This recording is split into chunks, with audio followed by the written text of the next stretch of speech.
பிதாவாகிய தேவனையும் ஆண்டவர் இயேசுவை அறிகிற அறிவினாலே கிருபையும் சமாதானம் பெருகுவதாக.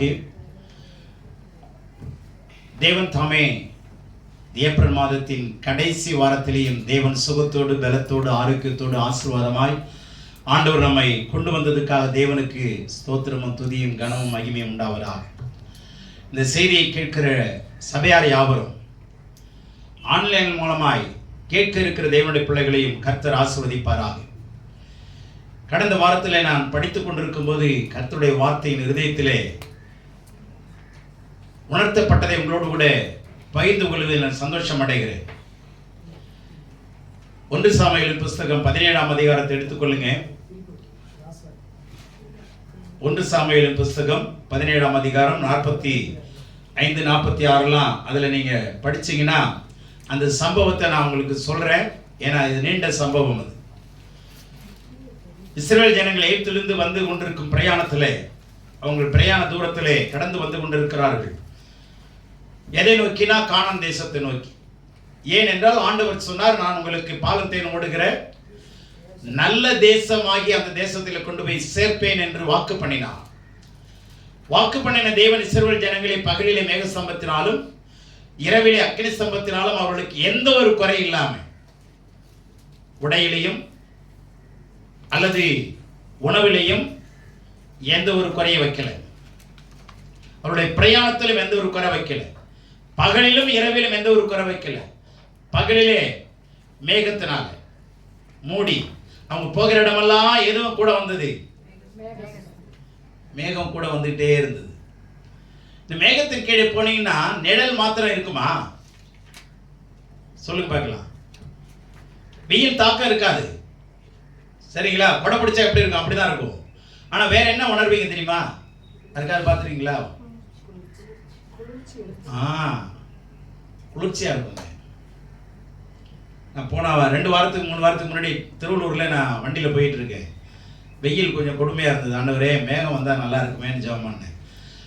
அந்த கொஞ்ச நேரத்திலேயே மேகம் வந்து எல்லாம் மேலே மூடிடுச்சு. அப்போ நான் கவனிச்சு பார்த்தா நான் போற பிரயாணத்தில் அந்த நேரத்தில் அந்த ஸ்பீடில் அந்த மேகமும் நல்லா கூடவே வரதை நான் உணர்றேன். அதில் அந்த சில்னஸ் உணர்ந்தேன். அப்போ தான் நான் யோசித்தேன், அப்போ ஆண்டவர் இஸ்ரவேல் ஜனங்களை எப்படி தான் நடத்திருக்கிறாரு? ஏர் கண்டிஷன்ல அட்மாஸ்பியர்ல தான் நடந்திருக்காங்க. ஏர் கண்டிஷனா ஆண்டவர் கொண்டு போயிருக்கிறார். அப்போ கவனிங்க, கடவுள் எவ்வளவு அக்கறை உள்ளவராக இருக்கிறார். இந்த பிரயாணத்துல தான் கடந்து வரும் பொழுது மற்ற நாடுகள் எல்லாம் பார்த்து இவங்க எங்களுக்கு ஒரு ராஜா வேணும்னு கேட்டுட்டாங்க ஆண்டவர்கிட்ட. ஆனா ஆண்டவரே நேரடியாக நடத்தி வந்தார். ஜனங்களை நேரடியான ஆண்டவருடைய ஆளுகைக்குள்ளதான் வந்தாங்க. ஆனா இவங்க வழி தப்பி என்ன பண்றாங்க? நடத்தி வந்த தலைவனாகிய மோசேட்ட கேட்கிறாங்க, மற்றவர்களை போல எங்களுக்கு ஒரு ராஜா கொடுங்க.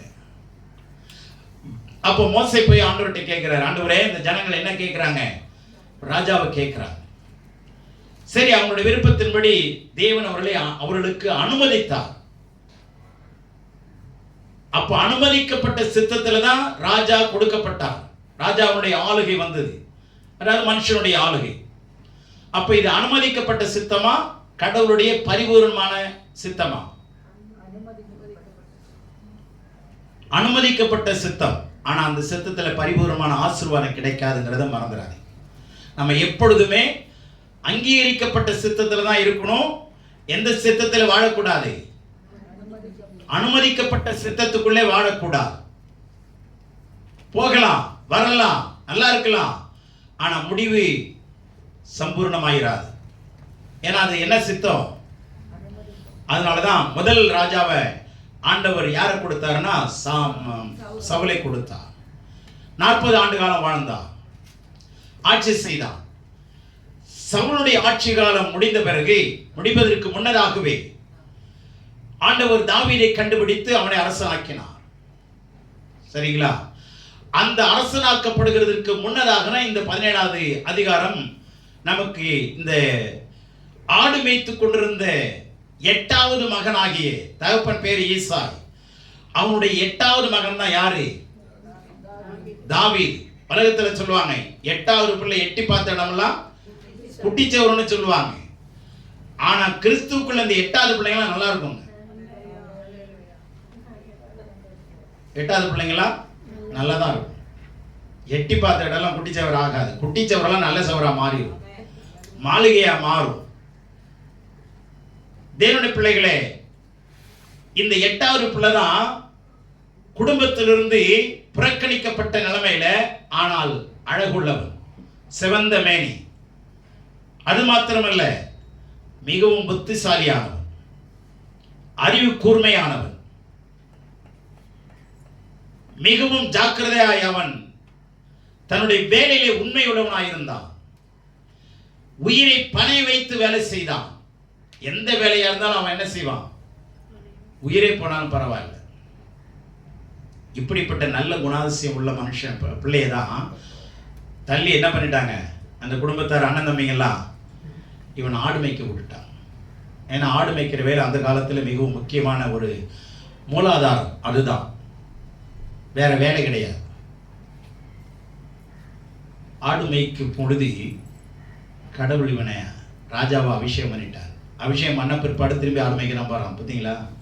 தான் வேலையில் என்ன விட்டுருக்கான். ஆனா அபிஷேகம் பண்ணப்பட்ட பிறகு ராஜா தான். ஆனா யாரு இன்னமும் வாழ்ந்து கொண்டு இன்னும் ஆளுகை செய்கிறது யாரு தான்? சவுல். இவன் போய் என்ன பண்ணிருக்கலாம்? இடையூறு பண்ணிருக்கலாம் இல்லையா? இடைஞ்சல் பண்ணிருக்கலாம் இல்லையா? கடவுள் என்னை சாமுவேல் தீர்க்கதரிசி மூலமா என்ன பண்ணிட்டாரு? நான் தான் ராஜா, இறங்கடான்னு சொல்லியிருக்கலாம். இல்லை, சின்ன வயசுலேயே ரொம்ப பக்குவப்பட்ட ஒரு கடவுளுடைய பிள்ளைங்க அவன். ஏன்னா எப்பொழுதும் கடவுளை அவனுக்கு முன்பாக நிறுத்தி கொண்டிருந்தவன். கர்த்தரை எப்பொழுதும் எனக்கு முன்பாக நிறுத்தி கொண்டிருக்கிறேன். கர்த்தரை எக்காலத்திலும் பாடுவேன். கர்த்தரை எப்பொழுதும் நான் துதித்துக் கொண்டிருப்பேன். அவர் துதி எப்பொழுதும். ஆமா, தாவீது வாயில துதி இருக்கும், நம்ம வாயில விதி இருக்கும். என்ன பண்ணி தொலையுது? கட்டி தொலைஞ்சிட்டோம், மாரடிச்சு தான் ஆகும். வேலைக்கு போயிட்டோம், செஞ்சுதான் தொலையும்.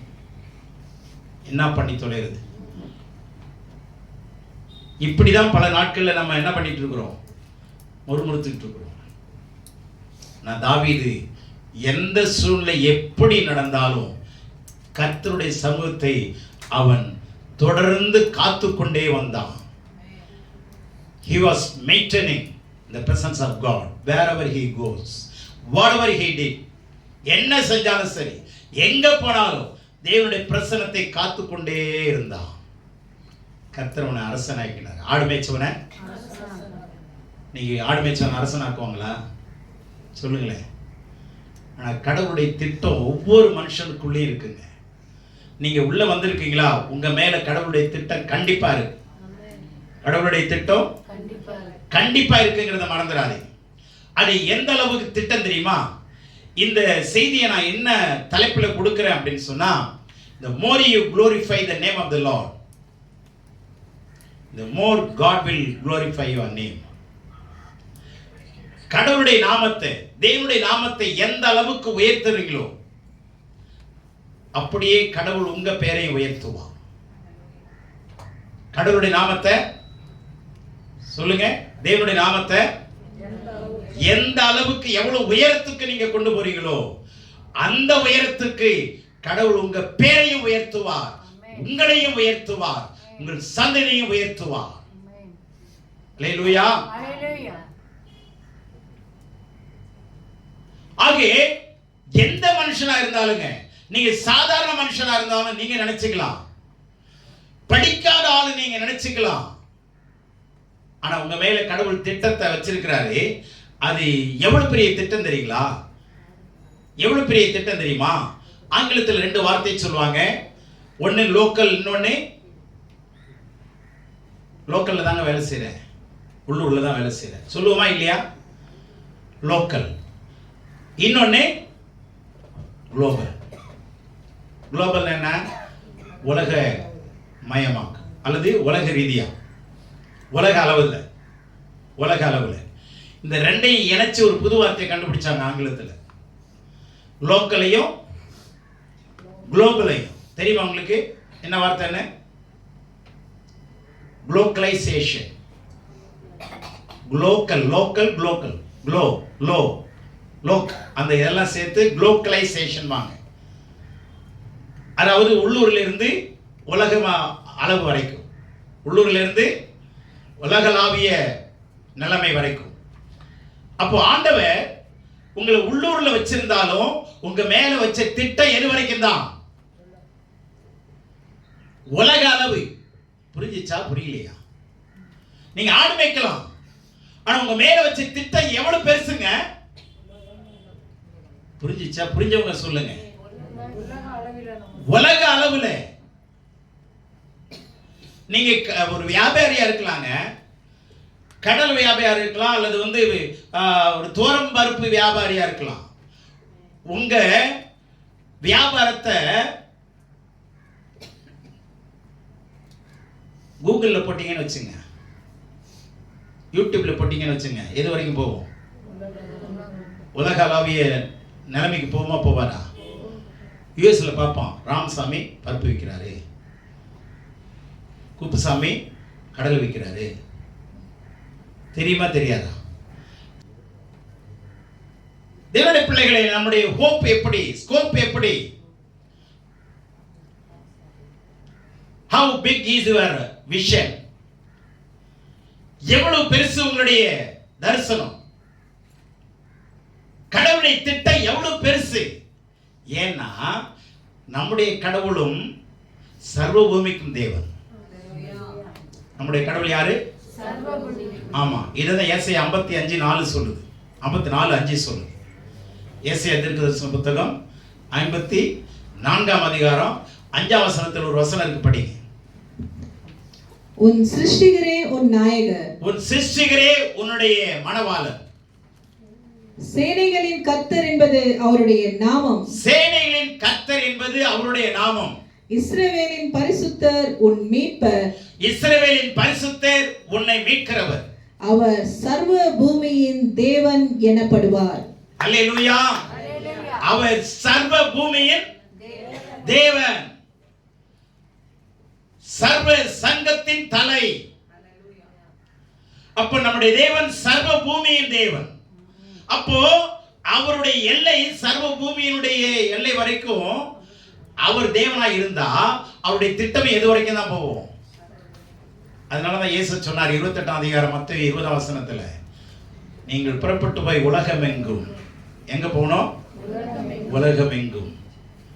படிக்காதவங்க எல்லாம் போக கூடாதுன்னு ஆண்டவர் சொன்னாரா? பிசினஸ் பண்றவங்க எல்லாம் போக கூடாதுன்னு சொன்னாரா? ஊழியக்காரவங்க தான் போகணும்னு சொன்னாரா? God is a respecter of no man. ஆண்டவர் எந்த மனிதனிடத்தில் பட்சபாதம் காட்டுகிறவர் அல்லவே. அல்லேலூயா.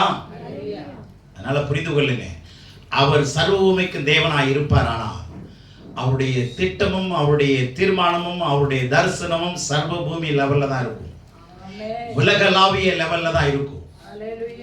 ஆமென். அப்ப நீங்க லோக்கல்ல இருந்தாலும் குளோபல் லெவல்ல உங்களால ஊழியம் செய்ய முடியும்.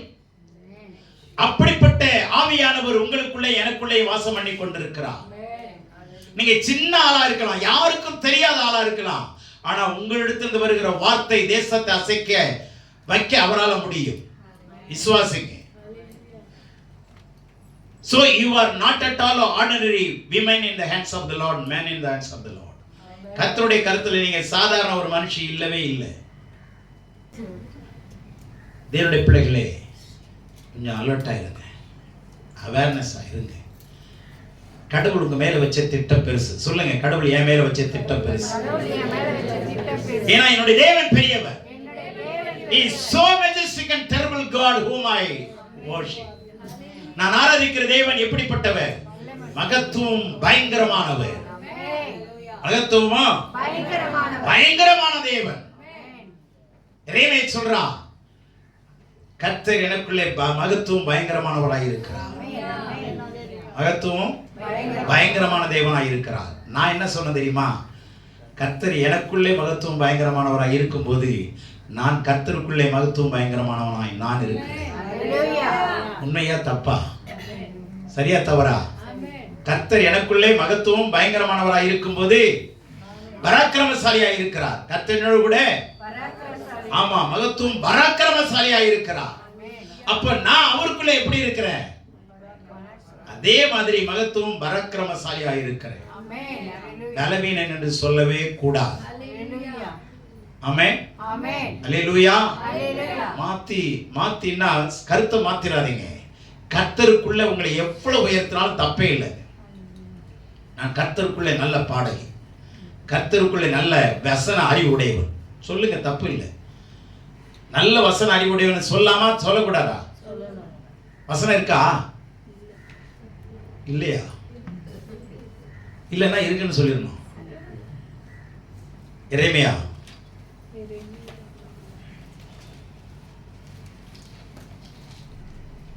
9ஆம் அதிகாரம் 24 வசனத்தை பாருங்க.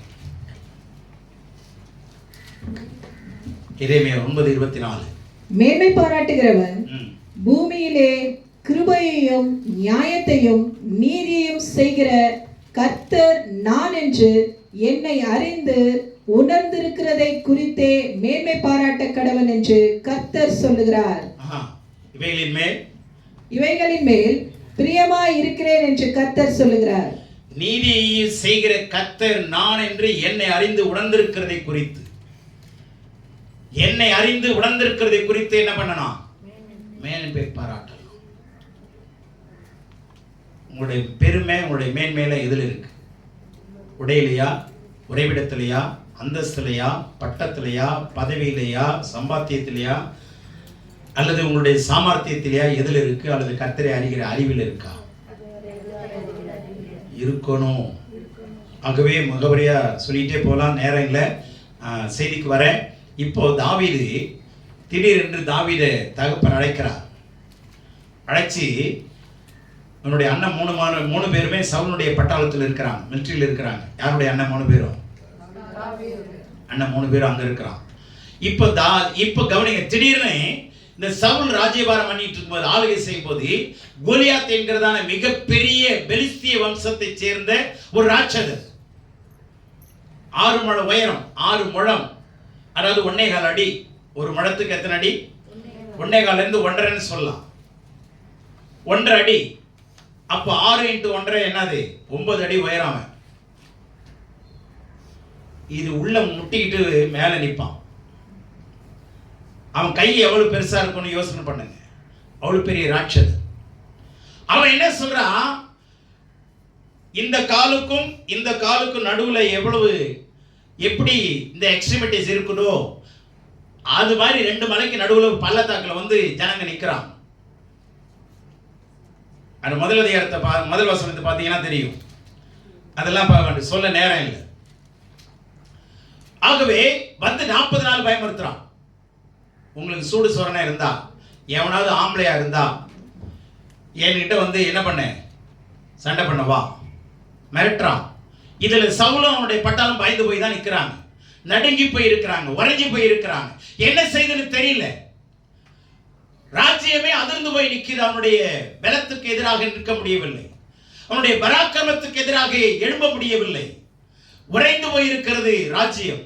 இந்த நேரத்தில் தான் தாவீது அனுப்பப்படுகிறான். அப்பொழுது அதே ஸ்டேட்மெண்ட்டை பெலிஸ்தியனாகிய கோலியாத் மறுபடியும் சொல்றான். மலை மேல நின்று சத்தமா சொல்றான். இது சவுலும் கேட்டான் இருக்கு, தாவீதும் கேட்டான். சவுல் கேட்டு பயந்தான் இருக்கு, தாவீது கேட்ட உடனே எழுந்தான் இருக்கு. ஆனா யார் தான் எழுந்திருக்கணும்? இந்த நேரத்தில் தாவீது வந்து நிற்கும் போது இவன் மிக சத்தமாய் முழக்கமிடுகிறான். அப்பதான் தாவீது தீர்மானம் பண்றான், இவனை இன்னைக்கு நான் எதிர்க்கிறேன். இந்த கோலியாத்தை எதிர்க்கிற முறையை தான் 5 விஷயத்துல சொல்லி முடிக்க போறேன். நல்லா புரிந்து கொள்ளுங்க. இந்த கோலியாத்தை எப்படி எதிர்த்தான்? What are the strategies? அவன் எடுத்த யுக்திகள் தான் என்ன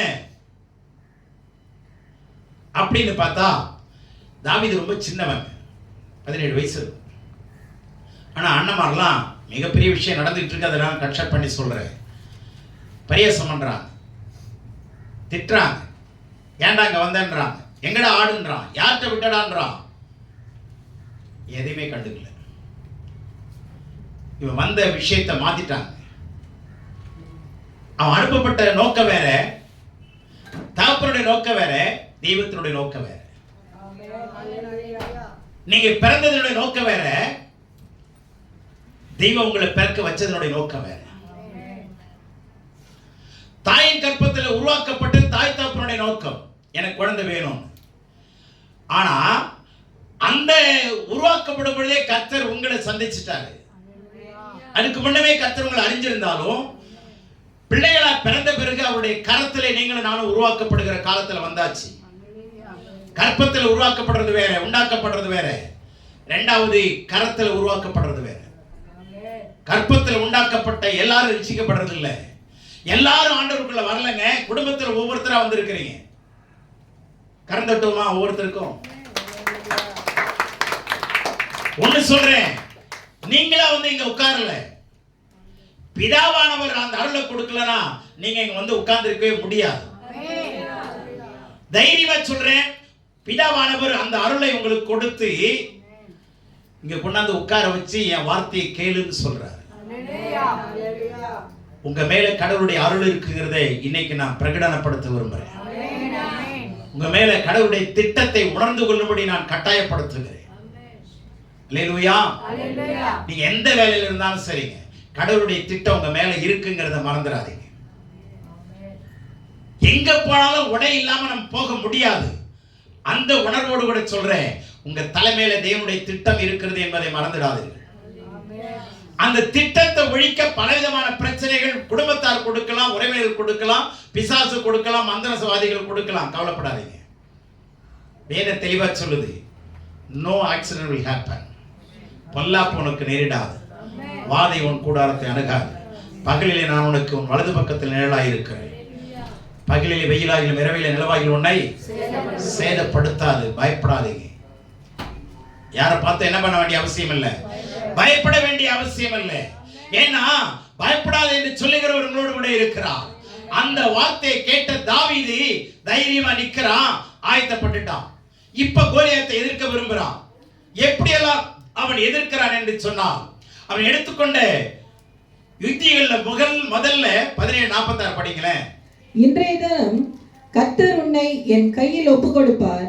நான் உன்னை கொன்று உன் தலையை உன்னை விட்டு வாங்கி பெலிஸ்தியருடைய பாளையத்தின் பிணங்களை இன்றைய தினம் ஆகாயத்து பறவைகளுக்கும் பூமியின் காட்டு மிருகங்களுக்கும் கொடுப்பேன்.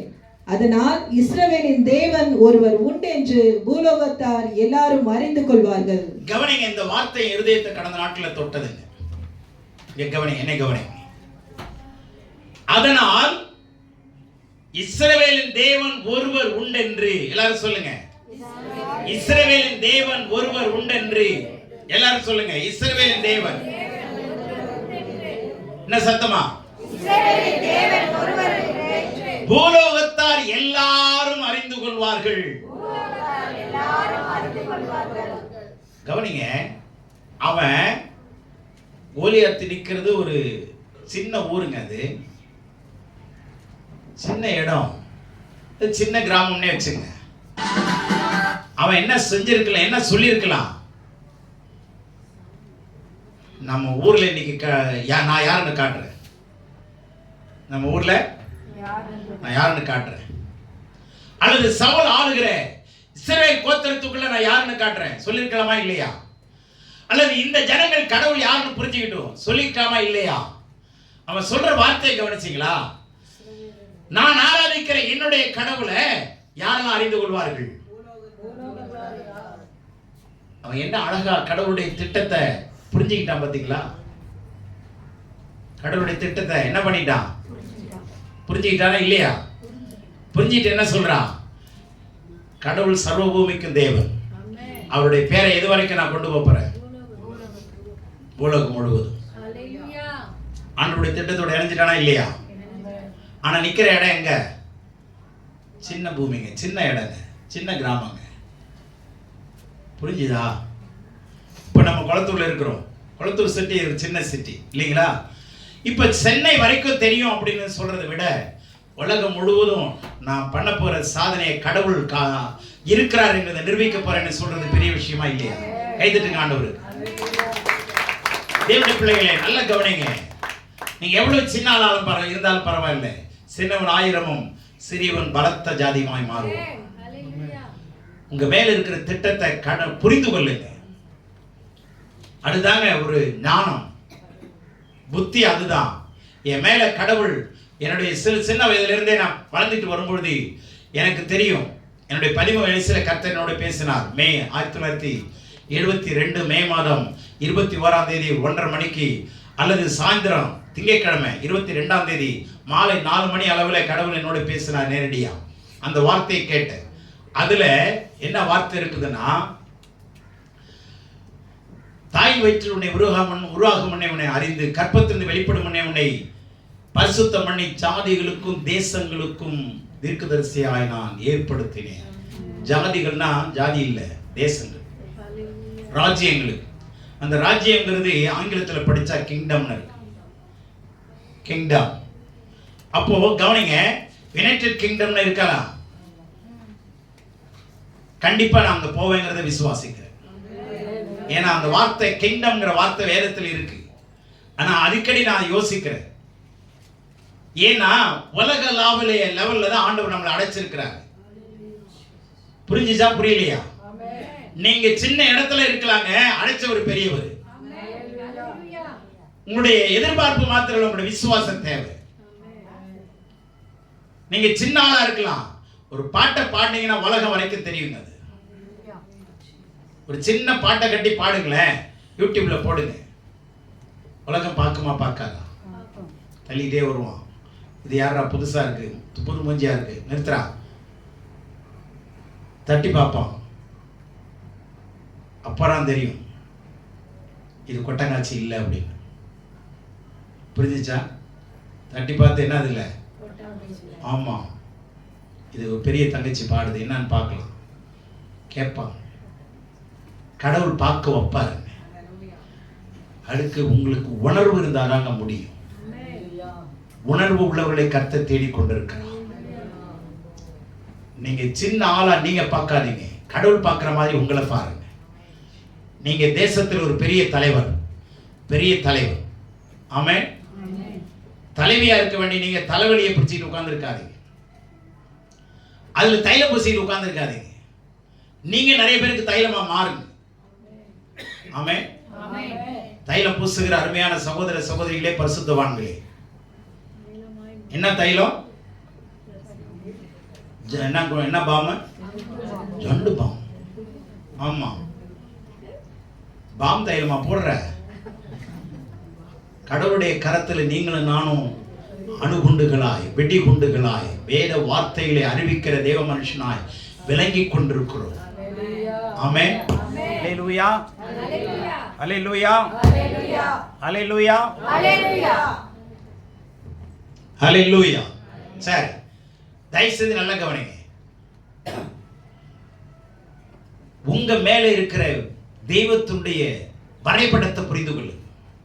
நீங்க ஒரு வீடு கட்டுறீங்க, ஒரு வரைபடம் போடாம உங்க வீட்டினுடைய ப்ளூ பிரிண்ட் அங்கீகரிக்கப்படாது, அல்லது வீடு கட்டப்பட கிடைக்காது. அப்ப என்ன வேணும்? வீடு கட்டுறதுக்கு முன்னாடி என்ன வேணும்? வரைபடம் வேணும், ப்ளூ பிரிண்ட் வேணும். அந்த ப்ளூ பிரிண்ட்டை பார்த்துட்டீங்கன்னா வீடு எப்படி இருக்குன்னு தெரியுமா தெரியாதா? என்ன நீளாகலம் தெரியுமா தெரியாதா? உங்க மேல இருக்கிற ப்ளூ பிரிண்ட்டை பாருங்க. உங்க இருதயத்தில் கடவுள் வரைஞ்சு வச்சிருக்கிறார் உங்களை. Find out this blue print, find out your sketch. கண்டுபிடிங்க. நீங்க யாருன்னு உங்களால என்ன பண்ணிக்க முடியும்? தெரிஞ்சுக்க முடியும். ஆண்டவரே நான் யாருன்னு எனக்கு சொல்லிக் கொடுங்க, கேளுங்க. ஜெபம் பண்ணும்போது ஜெபம் பண்ணாதீங்க, ஆண்டவரே நான் ஒரு பெரிய குச்சி, நான் கோலு, நான் தொடப்ப, ஆண்டவரே எல்லாம் ஜெபம் பண்ணாதீங்க, அசிங்கமா ஜெபம் பண்ணாதீங்க. உலக அளாவிய அளவில் என்னை தெரிந்து கொண்ட தேவனேன்னு சொல்லி ஜெபம் பண்ண. உலகத்துக்கு ஆசீர்வாதம் பாத்திரமாய் இருக்கும்படி என்னை தெரிந்து கொண்டவரேன்னு ஜெபம் பண்ண. சந்தோஷப்படுவார் ஆண்டவர். சரி, என்ன அழகா என் வைப்ரேஷனுக்கு என் பிள்ளை வந்துட்டான், என்னுடைய ஃப்ரீக்வன்சிக்கு என் மகள் என்ன ஆயிட்டா, மேட்ச் பண்ணிட்டா. தூக்காவனை அப்படின்னு ஆண்டவர் என்ன பண்ணுவாரு? சந்தோஷப்படுவான். ஆண்டவருடைய ஃப்ரீக்வன்சிக்கு மேட்ச் பண்ணுங்க, கடவுளை ஆசீர்வதிப்பான். இப்ப வந்து நிக்கிறான், பயமுறுத்துறான், எல்லாரும் பயப்படுறான், அலறாங்க. ஆனா தாவீது மாத்திரம் தைரியமா இருக்கிறான். என்ன யுக்திகள் எடுத்தான் தெரியுமா? முதல்ல ஃபர்ஸ்ட் வந்து ஒரு ஸ்டீவர்ட்ஷிப்னா என்ன அர்த்தம் தெரியுமா? உக்கிரானக்காரன், அதாவது ஒரு நல்ல ஒரு கணக்கு ஒப்புவிக்கிறவன். ஒரு எஜமான்ட்ட கணக்கு ஒப்புவிக்கிறவன் இருப்பானா இல்லையா? உக்கிரானக்காரன்னா யாரு? என்னென்ன வேலை கொடுத்தாலும் அந்த வேலையை கரெக்டா செய்து கணக்கு ஒப்புவிக்கணும். உண்மை உத்தவமா. அதுக்கு 3 ஃபார்முலா இருக்குங்க.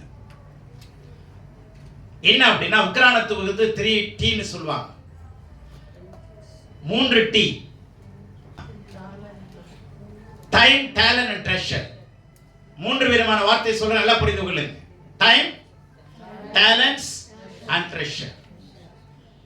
இந்த ட்ரெஷர் பொக்கிஷம், நேரம், தாளந்துகள், உங்க திறமைகள், கெப்பாசிட்டி, ஸ்கில்ஸ், நேரம், தாளந்துகள், பொக்கிஷம், நீங்க கையாளுகிற பொக்கிஷம். இந்த 3லயும் நீங்க உண்மையா இருக்கணும். புரிஞ்சதா? பொக்கிஷன் என்னன்னு தெரியணும். ராஜா கிட்ட என்னென்ன பொக்கிஷன் இருக்கு, எங்கெங்க இருக்குன்னு தெரியுமா தெரியாதா? தெரியுமா தெரியக்கூடாதா? தெரிஞ்சிருந்தாதான் அதை என்ன பண்ண முடியும்? உங்க திறமைய அதை வச்சு அதை என்ன பண்ண முடியும்? சேல்ஸ் பண்றதோ அல்லது வந்து எப்படி வட்டி கொடுக்கறதோ அல்லது என்னென்ன பண்ணணுமோ பண்ணி வியாபாரம் பண்ணி சக்சஸ்ஃபுல்லா முடிக்க முடியும் கால நேரத்தோட. ஆமென். அப்ப நேரம் முக்கியம், உங்களுடைய கெப்பாசிட்டி முக்கியம், 3வது என்னென்ன பொக்கிஷங்கள் இருக்குங்கிறத அறிந்து கொள்றது முக்கியம். ஆமென். இந்த 3ஓட சேர்த்து அவன் என்னென்ன தெரிஞ்சான் தெரியுமா? முதல்ல வந்த உடனே நேரத்தை புரிஞ்சுக்கிட்டான். திஸ் இஸ் a ரைட்டா. சில நேரங்கள்ல நீங்க முடிவு எடுக்கிறதுக்குள்ள சில பஸ் போயிடும், முடிவு எடுக்கிறதுக்குள்ள ட்ரெயின் போயிடும். அப்ப காலதாமதம் ஆயிடுமா? புரிஞ்சா புரியலையா? குறித்த நேரம்னு ஒண்ணு இருக்குங்க. குறித்த நேரம். அந்த நேரத்தை தவற விட்டுட்டீங்கன்னா நீங்க ஃபெயிலியர் ஆயிடுவீங்க. அந்த நேரத்தை விட்டுட்டோமே. எத்தனை பேர் சொல்லுவோம்? புரிஞ்சுச்சா? நான் பேசுறது புரியுதா? இந்த நேரத்தை விட்டுட்டோமே, சே நம்ம அதை தெரியாம போயிடுச்சே, இவங்க சொல்லாம விட்டாங்களே, நேத்து போய் 2000 ரூபாய் டோக்கன் கொடுக்குறேன்னு சொன்னாங்களே, இப்படி சொன்னா புரியும். கடை மூணு பிற்பாடு சொல்லிட்டால பார்த்து விடுக்காரு, கொஞ்ச நேரத்துக்கு முன்னாடி சொல்லியிருந்தா வாங்கியிருப்பேனே. புரியுதா? இப்போ நேரத்தை கைவிடாதீங்க. நேரம் ரொம்ப முக்கியம். கடவுளுடைய திட்டத்தை கண்டுபிடிக்கிற நேரத்தில் நீங்க விட்டுட்டீங்கன்னா everything is lost. எல்லாமே நீங்க இழந்துருவீங்க. அதனாலதான் உலகத்தில் பாடுறான், பள்ளியில் தூங்கினவன் கல்வி இழந்தான், கடையில தூங்கினவன் முதல் இழந்தான். புரியுதா? பிரயாணத்தில் தூங்கிட்டீங்கன்னா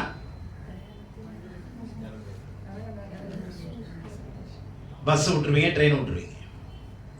புரியுதுங்களா?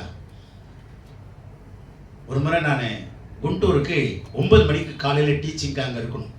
9 மணிக்கு, நைட்டு 9:30 மணிக்கு இங்கே எனக்கு பஸ்ஸு எங்கள் ரெட்டையரில். ரிட்டர்ன் டிக்கெட்டும் புக் பண்ணியாச்சு, இப்போ போகிற அன்றைய ட்ராவலுக்கும் புக் பண்ணியாச்சு.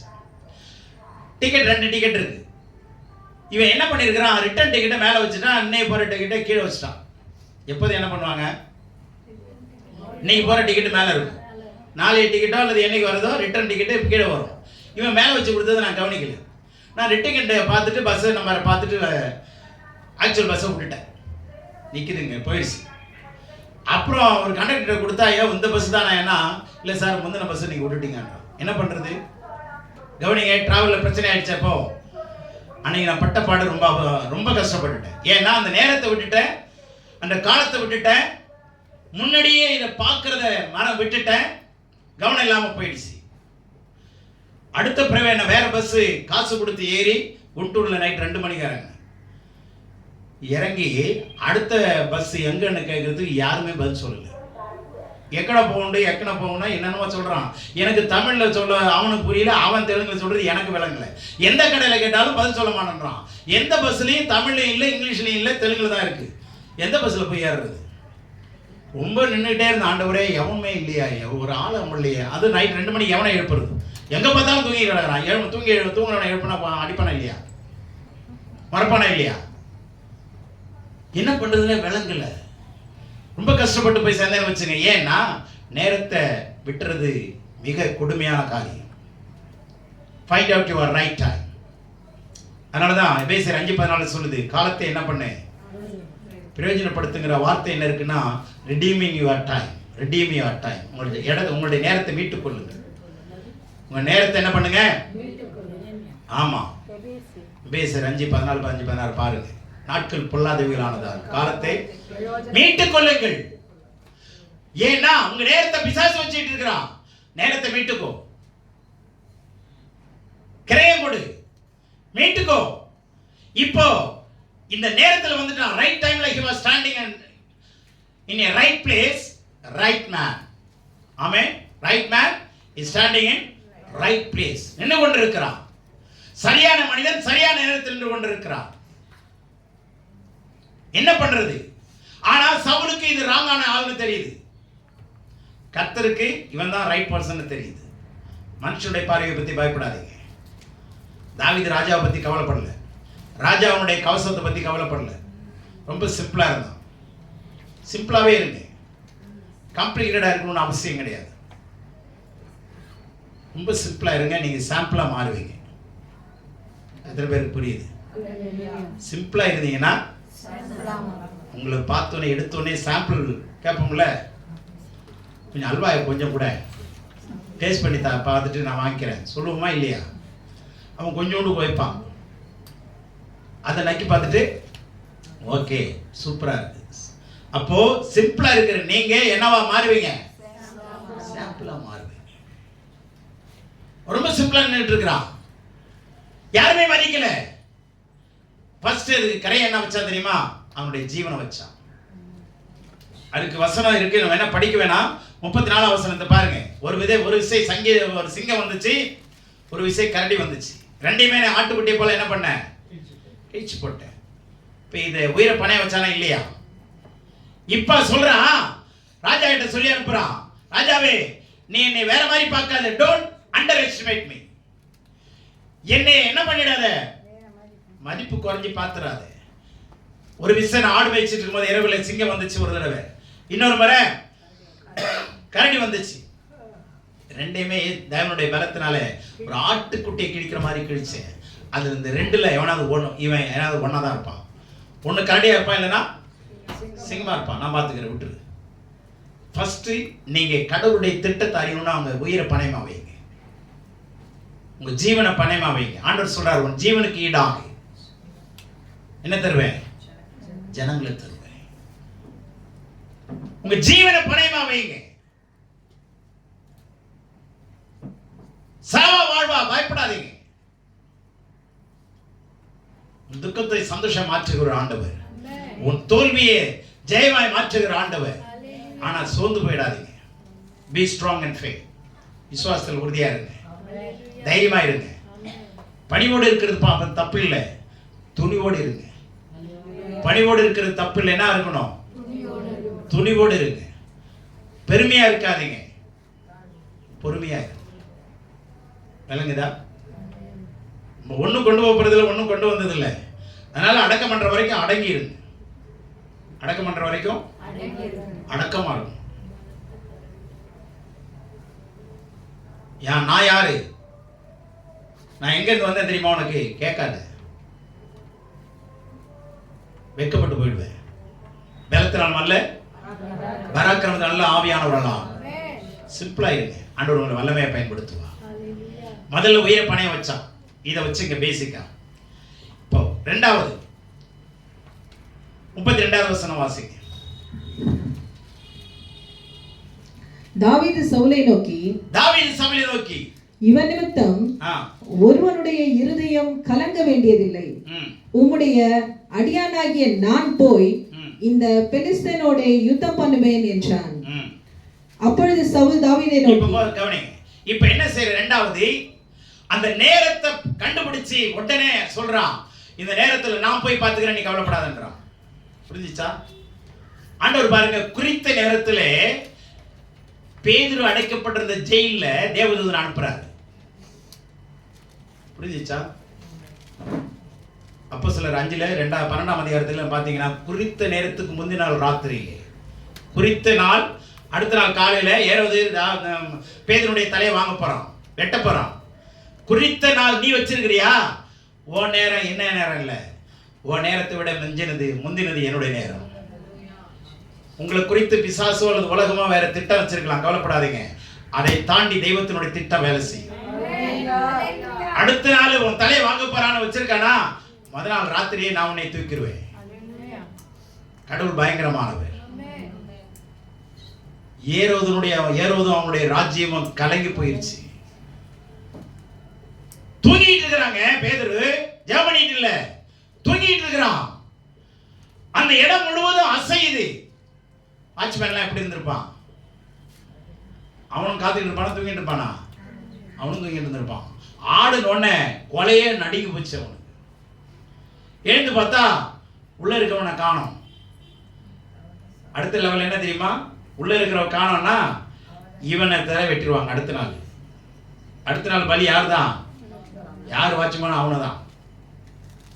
நடுங்கி போயிட்டான். தேவனுடைய பிள்ளைகளே, 1ஆம் கட்டு 2ஆம் கட்டெல்லாம் தாண்டி ஐயா போயிட்டே இருக்கிறாரு. ஆண்டவர் குறித்த நாளுக்கு முந்தின நாள் தூக்கிட்டார். தேவனுடைய பிள்ளையை, ஆண்டவர் நேரத்தை அறிந்தவர். ஆண்டவர் சொல்றாரு, கல்யாண வீட்டில் திராட்சரசம் இல்லை.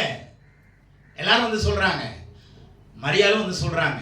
ஆண்டவர் சொல்றாரு, என் வேலை இன்னும் வரவில்லை. ஆண்டவர் அவருடைய நேரத்தில் தவறாதவர், நேரம் தவறாதவர். ஆனா நாமளோ, நம்முடைய ஆண்டவர் நேரம் தவறாதவர். குறித்த நேரத்தை பயன்படுத்துங்க. 2வது நேரத்தை பயன்படுத்தினான். 3வது 45 வசனத்தில் நான் சொல்லிடுறேன், நேரம் இல்லை. அந்த வார்த்தையை படிங்க, நல்ல வார்த்தை. 45 கடைசியில பாருங்க. நானோ நீ நிந்தித்த இஸ்ரவேலுடைய ராணுவங்களின் தேவனாகிய சேனைகளுடைய கர்த்தரின் நாமத்தினாலே உன்னிடத்தில் வருகிறேன். இப்ப என்ன பண்றான்? உயிரை பணைய வச்சுட்டான். முதல்ல 2வது நேரத்துல கரெக்டான சரியான நேரத்துல எழுப்பிட்டான். சரியான நேரத்தில் எழுப்பிட்டான். தெபரால் சொல்லுகிறான், நான் இந்த நாளிலே எழுப்பாவிட்டால். மர்தகாய் சொல்றான், எஸ்தரே இந்த நாளிலே நீ மௌனமாயிருந்தால், இந்த நாளிலே மௌனமாயிருந்தால், டோன்ட் பி லெதார்ஜிக், அசதியா இருந்திராத, சோர்வா இருந்திராத. This is the right time, this is the high time to stand against the adversaries. ஆமென். சத்துருக்கு முன்பாக நிக்க வேண்டிய நாள் இதுதான். மௌனமா இருந்திராத. புரியுதா? நேரத்தை 2வது கடைபிடிச்சிட்டான். 3வது எதை எடுத்தான் தெரியுமா? இஸ்ரவேலின் ராணுவங்களின் தேவனாகிய சேனைகளுடைய கர்த்தருடைய நாமத்தை எடுத்துக்கொண்டான். 3வது யுக்தியை எதை எடுத்துக்கிட்டான்? ஹலோ, நீயா நானா பார்த்துக்கிறேன். தாவீது, நான் உன்னை கொல்லல, என் பேர் தாவீது இல்லை. சொல்லுமா இல்லையா? உன்னை நான் பழி வாங்கல, என் பேர் யார் இல்லை? குளோரி இல்லை. வச்சுக்கோ, எழுதி வச்சுக்கோ. ஆடி பார்த்துக்கலாம். நீயா நானா பார்த்துக்கலாம் அப்படின்னு நம்ம பேரை சொல்லி சொல்லுவோமா இல்லையா? ஆனா அவன் என்ன சொன்னான்? நல்ல கவனிங்க. இஸ்ரவேலின் ராணுவங்களின் தேவனாகிய சேனைகளுடைய கர்த்தரின் நாமத்தினாலே வருகிறேன். அவன் எந்த நாமத்தை எடுத்தான் பார்த்தீங்களா? என்ன பட்டாளத்தில் நின்றுட்டு இருக்கிறான், சேனைகள் நிக்குது. ரைட் வேர்டு தெரிஞ்சிட்டா பாருங்க, சேனையின் கர்த்தரினுடைய ஆண்டவர். இரக்கமுள்ளவர் இல்லை. பகர் நீ வா, என் தேவன் மகத்துவமானவர், பயங்கரமானவர், வாடா பார்த்துக்கலாம். என் ஆண்டவர் உங்ககிட்ட 10,000 பேர் இருக்கலாம், என்கிட்ட ஒரு ஆள் போதுங்க, ஒரே தேவதூதன் போதும். தெரியுமா உனக்கு? ஒலியாத்த நீ எவ்வளோ பெரிய ஆளாக இருக்கலாம், நீ எத்தனை பட வீரனை வச்சுக்கலாம், ஆனால் எத்தனை 1000 பேர் இருந்தாலும் எங்கள் ஆண்டவருடைய ஒரே ஒரு தேவதூதன் போதுங்க. சர்வ வல்லமையுள்ளவர். அவருடைய நாமத்தினாலே அவன் புறப்பட்டான். 3வது எதை எடுத்துக்கிட்டான்? முடிச்சே சொல்ல மாட்டோமே நம்ம. இஸ்ரவேலின் ராணுவங்களின் தேவனாகிய சேனைகளுடைய கர்த்தருடைய நாமத்தினாலே வருகிறேன். இது சொல்லுங்க பார்க்கலாம். குழப்பக்கூடாது, பாதியில விட்டீங்க பாருங்க. சரி, வீட்லயே போய் மனப்பாடம் பண்ணி சொல்லுங்க. சரியா? டைம் இல்லை. கவனிங்க, என்ன அழகா சொல்றான், எத்தனை வார்த்தை சொல்றான்.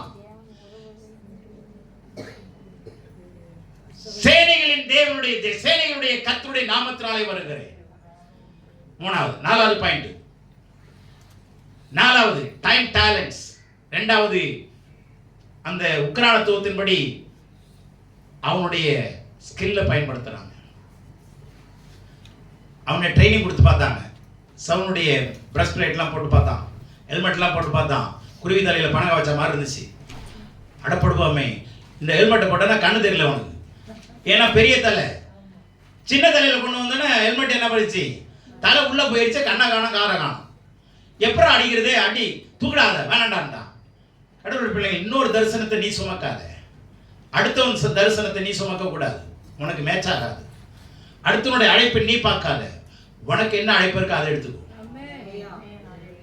எனக்கு உண்டிக்கோள் போதும், விட்டுரு. தூக்கி அடிச்சுட்டான். இப்ப அவருடைய தாளந்த கடவுள் பயன்படுத்த வைக்கிறாரு. தேவனுடைய பிள்ளையே, find out your talents. Find out your talents. ஒரு தாளந்தா பயன்படுத்து, 2 இருக்கா பயன்படுத்து. தாளந்தங்கிற திறமைங்க, அது பயன்படுத்துங்க. மண்ணில் போட்டு என்ன பண்ணிடாத, புதைச்சிடாதே.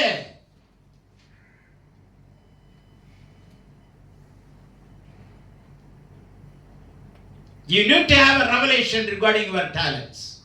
எனக்குள்ள என்ன தாளந்து இருக்குங்கிறத உதாரணமா சொல்றேன். ஒரு இடத்துல பாடுங்க, ஒரு இடத்துல சுவிசேஷம் சொல்லுங்க, ஒரு இடத்துல ஜெபம் பண்ணுங்க. எந்த இடத்துல ஆவியானவர் ஃப்ளோ இருக்கா அதுதான் உங்களுடைய தாளந்து. புரிஞ்சுச்சா? எந்த இடத்துல ஆவியானவர் உங்களை பயன்படுத்துறான்னு பாருங்க, அந்த இடம் தான் உங்களுக்கு கொடுக்கப்படுகிற தாளந்துங்கிறத புரிஞ்சுங்க. நீங்க ஜெபம் பண்ணது ரொம்ப அழகா இருந்தது, 4 பேரை தொட்டுடுச்சுங்க. நீங்க பாடினதை விட, சுவிசேஷம் சொன்னதை விட சின்ன ஜெபம் பண்ண பார்த்தீங்களா, அதில் ஆவியானோட அசைவு. புரிஞ்சுச்சா நான் சொன்னது? Find out your talents, stay on your talents, use your talents. உங்களுடைய திறமையில கண்டுபிடிங்க. மாற்றி இன்னொருடைய திறமையை நீங்க யூஸ் பண்ணாதீங்க. கண்ணை எடுத்து நீங்க யூஸ் பண்ண நினைக்காதீங்க. உங்க கையில உண்டிக்கொள் இருக்கு, அதையே யூஸ் பண்ணு. உன் திறமையை நீ யூஸ் பண்ணு. மற்றவன் மதிக்கல கவலைப்படாதீங்க. புரியுச்சா? 4வது. 5வது என்ன பண்ணா? 46 முதல்ல படிங்களேன். இன்றைய தினம் அந்த வார்த்தையை கவனிங்க. படிங்க. இன்றைய தினம் கர்த்தர் உன்னை என் கையில் ஒப்பு கொடுப்பார். அவன் எப்படி சொல்லல, பகர் என்னைக்காவது ஒரு நாளைக்கு இருக்கட்டும்டா. நம்மால் சொல்லுவான், என்னைக்காவது ஒரு நாளைக்கு உன்னை நான் உன் உயிரை வாங்குறதே சரி, உன்னை காலி பண்றதே சரி, அப்படிதானே சொல்லுவான். ஆனா அவன் டேட்டை ஃபிக்ஸ் பண்ண பார்த்தீங்களா? This is the right time. This is the day. கர்த்தர் உண்டு பண்ணின நாள். இந்த நாள் கர்த்தர் உண்டு பண்ணின நாள். இந்த நாள் உனக்கு விரோதமா எழும்ப சொன்ன நாள் இது. நான் எழும்பாம விட்டுட்டேன்னா தேசம் பாழாகும். நான் தாயாக எழும்பும் அளவும் கிராமங்கள் பாழாகும். This is the right time. இதான் சரியான நேரம். எழும்பி உன் வல்லமையை தரித்துக்கொள். சீயோன் குமாரத்தியே, கழுத்துள்ள கட்டுகளை அவிழ்த்து விடு. நான் ஒரு வீட்டில் ஒரு ஜெபம் பண்ணிட்டு இருந்தேன். அங்க என்ன நடந்ததுன்னு எனக்கு தெரியாது, கண்ணமடி ஜெபம் பண்ணிட்டு இருந்தேன். அந்த சகோதரி வாயை மூடிட்டு இருந்திருக்கிறாங்க. வாயை கையெடுத்து வாயை ரொம்ப பொத்தி இருந்துட்டு இருக்கிற, கண்ட்ரோல் பண்ணிருக்கிறாங்க, எனக்கு தெரியாது. அவங்க நின்று ஜெபம் நின்றுட்டு இருக்கிறாங்க, நான் நின்று ஜெபம் பண்ணிட்டு இருக்கிறேன். முடிச்ச உடனே சொன்னேன், பாயை போடுங்க. இவர் ஏன் பாயை கொண்டு வர சொல்றாருன்னு அந்த அம்மா பயந்துருக்குது. பாயை எடுத்துட்டு வாமா அப்படின்னு. உங்க வீட்டில் பாய் இருக்குதாங்க. ஜெபம் பண்ணி முடிச்ச உடனே பாயா கேட்பாங்க. அந்த அம்மா பயந்து என்னவோ தெரியலையா ஐயா கேட்குறான்னு சொல்லி அந்த அம்மா பாய் எடுத்துட்டு வந்து போட்டுச்சு. முட்டி போடுமாங்க, முட்டி போட்டுச்சு. நைட்டு ஃப்ளைட்டுக்கு ஏறணும். இன்னைக்கு நைட்டு அவங்களுக்கு ஃப்ளைட், எனக்கு தெரியாது. ஜெபம் பண்ண போகிறேன், அதான் முதல் நாள் அன்னைக்கு போகிறேன். அவங்க மாமியார் தான் என்னை கூப்பிட்டு ஜெபம் பண்ண சொல்கிறாங்க, பக்கத்தில் அவங்க இருக்கிறாங்க. கையை வைக்கிறதுக்கு முன்னாடியே கடவுள் அவங்கள தொட்டுட்டார். 2011 சொன்ன வசனம், அந்த தீர்க்க தரிசன வார்த்தை அவங்க வாயை பொத்தி இருந்திருக்கிறாங்க, எனக்கு தெரியாது. அப்போ ஆவியானவர் சொல்றாரு, உன் வாயை விரிவாய் தரேன்னு சொல்லி ஆண்டவர் பேசியிருக்கிறார். வாயை திறந்த உடனே அந்நிய பாஷை அவங்களுக்கு வித்தியாசமா வந்திருக்கு. நிறைய அந்நிய பாஷையில பேசி ஆவியில் நிரம்பி விழுந்துட்டாங்க. அப்போ கர்த்தர் சொல்றாரு, நீ உன் வேலைக்கு போகல, என் வேலைக்கு நான் உன்னை அனுப்புறேன். அந்த வார்த்தையை சொல்லி அனுப்பிச்சேன். அங்கே போய் நான் 1 வருஷம் கழிச்சு ஊழியத்தை ஆரம்பிச்சாங்க. அவங்க நேற்று எனக்கு ஃபோனில் சொல்கிறாங்க, ஐயா அன்னைக்கு நீங்கள் தீர்க்கதரிசனமாக பேசின 2011 அந்த டே என்னால் மறக்கவே முடியாது. நான் என்ன பண்ணேன்னு உங்களுக்கு தெரியாது, ஆனால் கடவுள் நேரடியாக பேசினதை என்னால் உணர முடிஞ்சு. Find out your talents. This is the day. Amen. இன்றைய தினமே இன்றைய தினம் கர்த்தர் உன்னை என் கையில் ஒப்பு கொடுப்பார். பாத்தீங்களா? என்னது? டெலிபரேட்டா சொல்றான். வெளியரங்கமான ஒரு அறிக்கை. இன்றைய தினம் கர்த்தர் உன்னை என்னிடத்திலே ஒப்பு கொடுப்பார். நான் உன்னை கொன்று நான் உன்னை என்ன பண்ணுவேன்? கொல்லுவேன். உன் தலையை உன்னை விட்டு வாங்கி. கவனிங்க, தலையை வாங்குறதுக்கு என்ன வேணும்? கத்தியா? ஏங்க மீன் வெட்டுறதாங்க கத்தி. என்ன தலையை வாங்குறதுக்கு மீன் வெட்டுறதுக்கு வித்தியாசம் நிறைய இருக்கிறீங்க பாருங்க. மண் வெட்டியை வச்சுக்கிட்டா மீன் வெட்டுவீங்க? இல்லை கடப்பாரை வச்சுக்கிட்டு மீன் வெட்டுவோமா? சொல்லுங்க துரை ஐயா. அருவா வேணும், பெரிய பீச் அருவா வேணும் இல்லையா? அவன்கிட்ட இருக்குதா? சொல்றான் பாருங்க. இல்ல சொல்றான். உன் தலையை உன்னை விட்டு வாங்கி பெலிஸ்தருடைய பாளையத்தின் பிணங்களை இன்றைய தினம் ஆகாயத்து பறவைகளுக்கும் பூமியின் காட்டு மிருகங்களுக்கும் கொடுப்பேன். கவனிங்க, அவனுடைய மைண்ட் செட் கவனிங்க. லோக்கலாவே இல்ல பாருங்க. இந்த ஊர்ல இருக்கிற மிருகத்துக்கு கொடுப்பேன்னு சொல்லல. ஆகாயத்துல பறக்கிற மொத்த பறவையும் உன் தலை வந்து திங்கட்டா உன் உடம்ப. பூமியின் மிருகம்லாம் வந்து உன்னை சாப்பிடும். இந்த லோக்கல்ல இருக்கிற மிருகம்லாம் சொல்லல பாருங்க. மைண்ட் செட் பத்தீங்களா எந்த அளவு செட் பண்ணிட்டானே? Change mind set. புரியுதா? இன்னைக்கு கொஞ்சம் மாத்துங்களேன். இன்னைக்கு உங்க மைண்ட் மாத்து. மனதிருங்க. அப்பதான் உங்க எதிராளிய பிசாசை நீங்க ஜெயிக்க முடியும். உங்களை எதிர்த்து வருகிற பிசாசை பாஸ் ஜெயிக்க கூடாது. அப்படினா நீங்க என்ன ஜெயிப்பீங்க? உங்களை எதிர்த்து வருகிற பிரச்சனை நீங்க தான் எதிர்க்கணும். நீங்க தான் கன்ஃபரன்ட் பண்ணணும். ஆமென். அல்லேலூயா. நீங்க தான் இருக்கணும். பட்டையும் இல்ல, கத்தியில கடல ஒண்ணும் இல்ல. சொல்றேன் தலையை நோட்டு வாங்கிடுவேன். பூமி மிருகலாம் போடுவேன். சரி கல்ல அடிச்சான். அவன் போடுற அந்த இதெல்லாம் பாத்தீங்கன்னா பயமா இருக்கும். என்ன ஈட்டி உள்ள கிடையாது. ஆனா வச்சிருந்த கல்ல அவன் பாத்துறான். எங்க இருந்து பாத்துறான்? மேல இருந்து பாத்துறான். அடே பாப்பா இப்படி கொண்டு அப்படி வச்சிருப்பாங்க கல்ல. சரி எடுத்தான். 5 கல்லை எடுத்து போட்டுட்டான் கூடாங்கல்ல. ஒரு கல்லை எடுத்தான். அடிச்சான். ஆக்சுவலா அது வந்து உண்டிக்கோலா இல்லைங்க. அது உண்டிக்கோல் மாதிரி இருக்கிற ஒரு இன்ஸ்ட்ருமெண்ட். அது உண்டிக்கோல் மாதிரி இருக்கிற ஒரு கருவி. அது நம்ம இந்த ரெட்டை அந்த கவட்டை வச்சுட்டு அடிப்பம்ல எடுத்து அது மாதிரி இல்லை. அது ஒரு கருவி என்றே வேதம் சொல்லுது. அதை எடுத்து யூஸ் பண்ண தெரியுது இவனுக்கு. அடிச்சான். எங்க போய் பட்டுச்சு? நெத்தியில தானே விழுந்துச்சு. எப்படி விழுந்திருக்கணும்? அவன் மல்லாக்கு தானே விழுந்திருக்கும். அவன் எப்படி விழுந்தானா? எப்படி விழுந்தான்? கடவுளுடைய வார்த்தையாகிய கல்லுக்கு நீ மம்முப்புற விழுந்துதான். புரிஞ்சா? கடவுளுடைய வார்த்தையாகிய கல்லுக்கு மம்முப்புற நீ விழுந்துதான் ஆக வேண்டும். விழுந்தானா? அவன் தலையை இவன் எந்த ஆயத்தால வெட்டான்? அவன் பட்டயத்தை எடுத்து அவன் உரையிலிருந்து இவன் எடுத்து ஒரே போடு போட்டான். தலை கையில் வந்துருச்சு. ஆயுதம் இல்லைன்னா கவலைப்படாதீங்க. உங்களுக்கு ப்ரொவைட் பண்றதுக்கு உங்க ஆளை எடுத்துட்டு வருவான். புரிஞ்சுச்சா? உங்களை எதிர்க்கிறவன் கையிலேயே உங்களுக்கு அவனுக்கு வைக்கிற ஆப்பு அவனே எடுத்துட்டு வருவான். கவலைப்படாதீங்க. நீங்களும் ஆப்பு செய்யாதீங்க. நீங்க ஆப்பு செஞ்சீங்கன்னா உங்களுக்கு ஆப்பு ஆயிரும். அது நீங்க விட்ட குழியில நீங்களே விழுந்துருவீங்க. அவன் ஆப்பு எடுத்துட்டு வருவான். புரிஞ்சுச்சா? கவலைப்படாதீங்க. அவன் அறுவாலையை வெட்டி என்ன பண்ணா? எடுத்து வெட்டிட்டான். தேவனுடைய பிள்ளைகளே 5 யுக்திகளை கையாண்டான். 1 உயிரை பணைய வச்சான். 2வது நேரத்தை எடுத்தான். சரியான நேரத்தில். அந்த பொக்கிஷங்கிறது என்ன தெரியுமா? நேரங்கிறது டைம், டேலண்ட்ங்கிறது தாளந்து சொன்னேன். பொக்கிஷங்கிறது கடவுளுடைய நாமம் தாங்க. சரியான வார்த்தையை தேர்ந்தெடுத்தான். தெரியுங்களா? நம்முடைய தேவனுக்கு எவ்வளவு பேர் இருக்கு? யெகோவா ஈரேன்னு இருக்கு, யெகோவா நிசி இருக்கு, எல்லாமே இருக்குல்ல. ஆனா இவன் என்ன எடுத்தான்? இடத்துக்கு ஏற்ற மாதிரி சேனைகளின் தேவன் எடுத்தானா? சேனைகளின் கர்த்தர்னே. அதுதாங்க பொக்கிஷம். அல்லேலூயா. நேரத்துக்கு எந்த இடத்தை எதை பயன்படுத்தணுங்கிறத கண்டுபிடிங்க. நீங்க தான் ஜெயிக்கிறவங்க. கர்த்தர் உங்களை ஆசீர்வதிப்பார். கர்த்தர் உங்களோடு இருந்து செய்யும் காரியம் பயங்கரமாய் இருப்பதாக. இதே தாவீதோடு இருந்தவர் உங்களோடு இருந்து செய்யும் காரியம் பயங்கரமாய் இருக்கும். ஆமென்.